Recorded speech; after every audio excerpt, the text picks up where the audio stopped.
Aynen öyle. Roja yekê mijdar ji bo gelê cîhan, ji bo gelên rojhilata navîn aslında rojekî taybet e.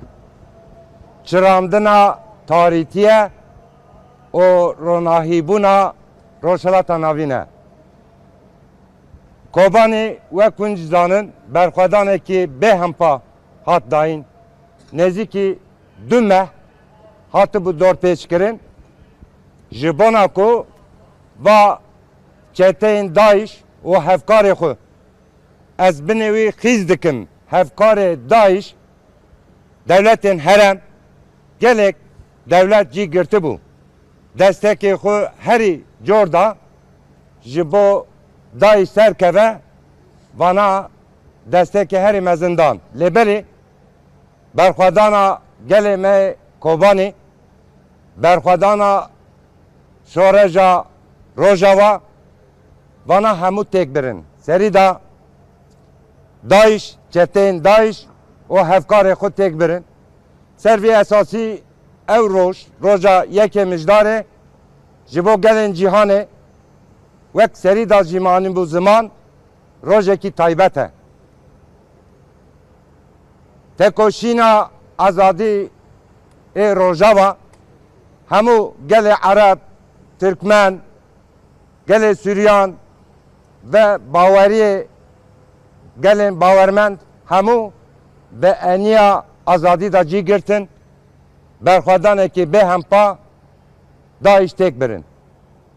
Vana ku gotibûn Daeş ket a an jî bikeve ew gotin û daxwaza wan tiştê ku xestin li qirika wan dama. Berxwedan ser vê esasî hêna jî berdewam e.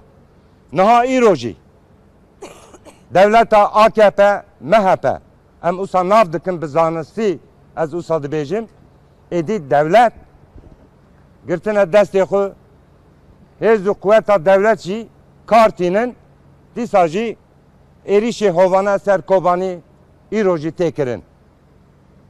Sêro berê tank û top gelek êrişê hovane gundewarên Kobanî hat kirin niha jî berdewam e. Dixwazin îrade gelê me vê derê gelên din hemû îrade gelê Rojava Bakurê Sûriye bişkînin lêbelê vana gelek ceribandin.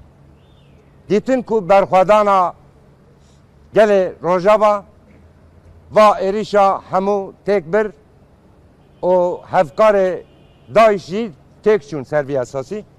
Em niha vî roja hanê roja yekê mijdarê hemû gela pîroz dikin va berxwedana Kobanî hemû gelara pîroz be êrişê hovane ê gelê me dîsa bi berxwedana xwe hemû perçê Kurdistanê ê îradekî mezin dijî va êrişa hovane ê têk here ser vê esasî em dîsa hatine vê derê çapemeniya hêja û gelê me em gelê xwe ra jî pîroz dikin û silah bi hurmetê xwe ji we hemû ra pêşkeş dikin.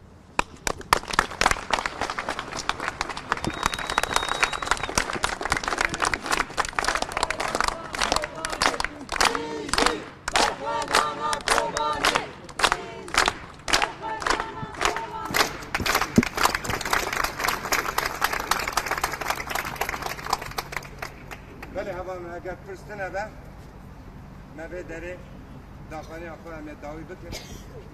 Em spas dikin ji we hemû ra.